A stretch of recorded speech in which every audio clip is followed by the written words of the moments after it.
Maje kugusuhuza rero wowe nshuti ufunguye ino video ukurikiye ino channel ya Innovation and Electrical.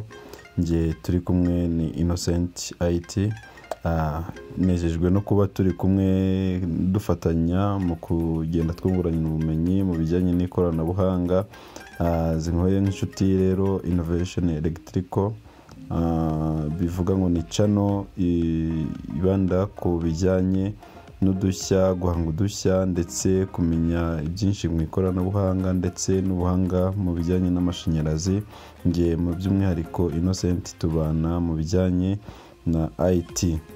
Uyu munsi rero nkuko mubibona ndashaka ko tuganira ku bijyanye ni gute wabona telefone yawe wabuze, ni gute wabura telefone, ushobora kubura telefone ako kanya ukahita uyibona ubwawe ukayishakira ukayibona kandi ukayitrackinga ukabona hiherereye kuri Google Map live, ukaba wabasha kubona umuntu uyifite n'uwayibye cyangwa se aho yatakaye ukayibona kuri Google Map, ndetse ukabasha kuba wagira byinshi uyikorera birimo nko kuyihamagara ako kanya live, ndetse hakaba no kuba wayihagarika ukayikura ukayivanamo muri storage ukayirazinga ibintu byose warubitsemo ukabasha kubisubiza inyuma cyangwa se ukabikuramo ku buryo n'uwayitwaye adashobora kuyibona.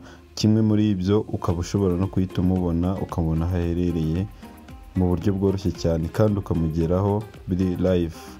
Kurikira rero, komeza ukurikire wowe nshuti turi kumwe, kandi ndizera ko hari byinshi uragenda wungukiramo, kandi uko ugenda ubyunguka ugenda ubona byinshi urarushaho kugenda bitubwira muri comment, ndetse n'icyo ubona wumva ufite amatsiko kumenya ku bijyanye n'icyo ngicyo rwose mu ikoranabuhanga. Turi kumwe muri byinshi tuzagenda tubana tuvugana.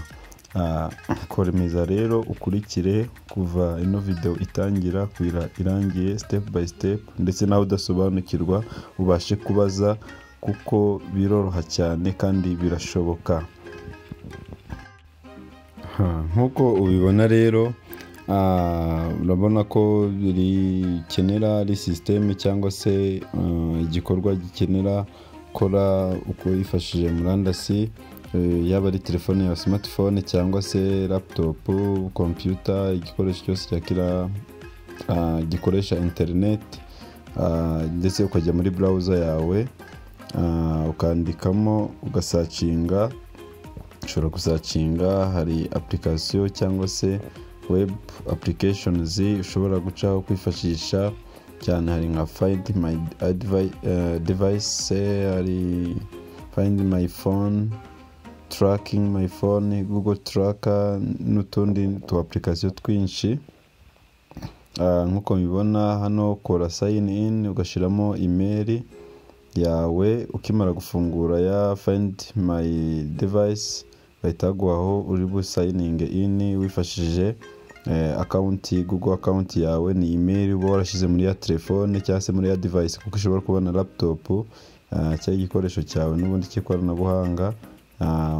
Ushiramo email ugakora next, ugashiramo password wakoreshaga n'ubundi kuri iyo email, kuko iyo email n'ubundi yari isanzwe Google Gmail iba yari isanzwe ikorera muri ya telefone, n'ubundi niyo yaba yayisibye yayikuyemo direct urabibona, ubasha kubibona kubera ko email uko tugenda Google igenda ibika, uko tubikora igenda ibika data cyangwa se ibi bikorwa byose byakorewe muri device. Guha kenshi amapase key confirmed yuko ari wowe. Hari inzira nyinshi, hari uburyo bwinshi, nabwo tuzagenda tubigaruka tubibona, kuko hari abantu baba barakoze bya 3 type of verification na third party verification. Hano ahangaha nkuko mubibona ndagerageza gushiramo pin ya pass key ya laptop cyangwa se device ndimo gukoresha trackinga. Ibi byose urashobora kubihuza nabyo, tuzagenda tubibona uburyo usecuringa devices zawe ku buryo umuntu ari wese adashobora gupfa kuzitwara ngo azinjirire akuremo data zawe, ku buryo n'ikindi gihe utayibona, ahubwo byose ubihorana ugahora ufite umutekano mu bikoresho byawe by'ikoranabuhanga ndetse n'amakuru yawe.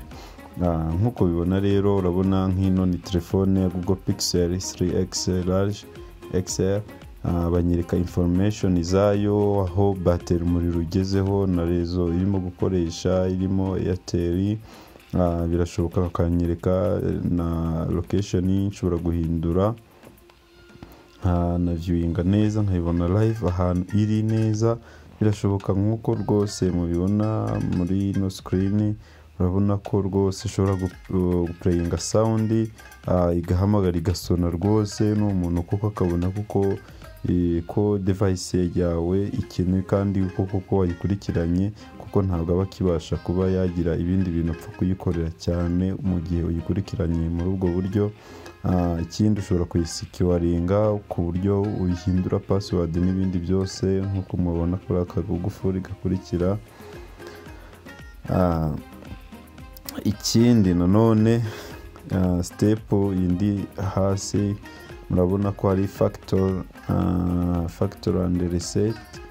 Hano reka ngerageze connecting sound. Urabona device is ringing, bivuga ngo ahirimo iri gusona, ahiri iri gusona irasona, ukabyumva kandi ukabibona ukabona ko irimo gusona.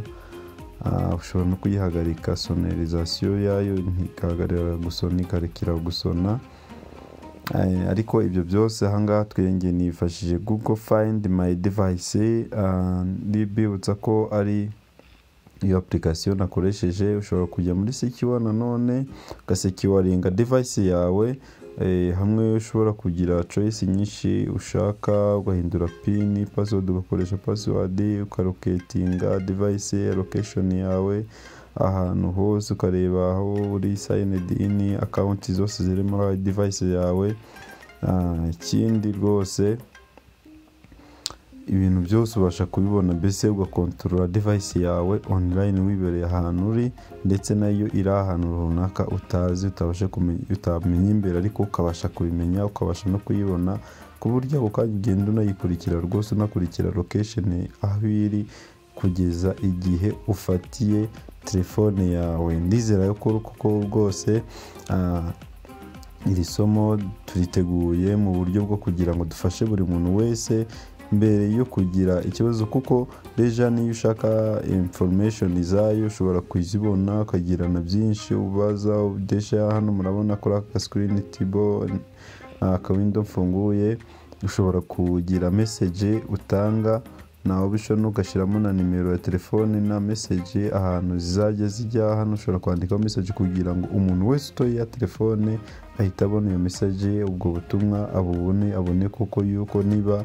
ari umuntu utashobora kumenya ahantu herereye we ahita habona, akaba yayikugeza aramutse ari inyangamugayo, cyangwa se mu gihe atabikoze n'ubundi umugeraho nk'uko mubibona, umugeraho ukoresheje Google Map. N'ubundi ubiciye muri Google Map urabona direct ako kanya ushobora kuyibona, ukabona ahantu herereye, ukazuminga upfa kuba. Niyo mpamvu kenshi ugirwa inama yo gukoresha Gmail muri telefone yawe, kandi ugakoresha Gmail yawe atapana bamwe bagura telefone ugasaba bashiremo email akibagirwa, akaba yibagiwe na password akayikoresha gutyo gusa. Rimwe na rimwe bakaba bayimwiba atibuka n'igihe bayifunga no kubayifunga cyangwa nimero ya telefone bayifunguriyeho, dore ko ushobora kwibagirwa password.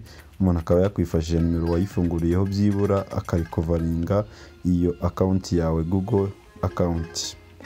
Byiza cyane rero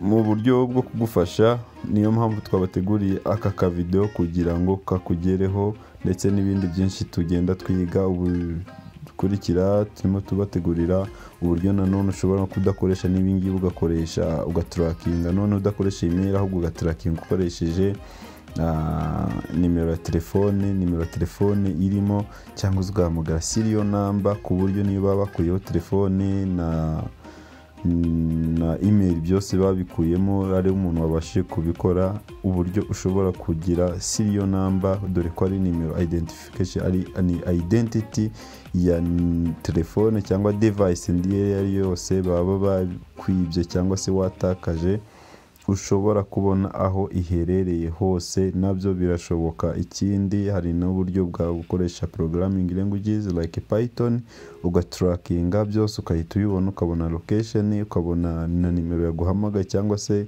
nimero ya ya telefone ushaka kumenya aho iherereye cyangwa se indi device ushaka kumenya aho iherereye ukabasha kuyibona nta kibazo rwose.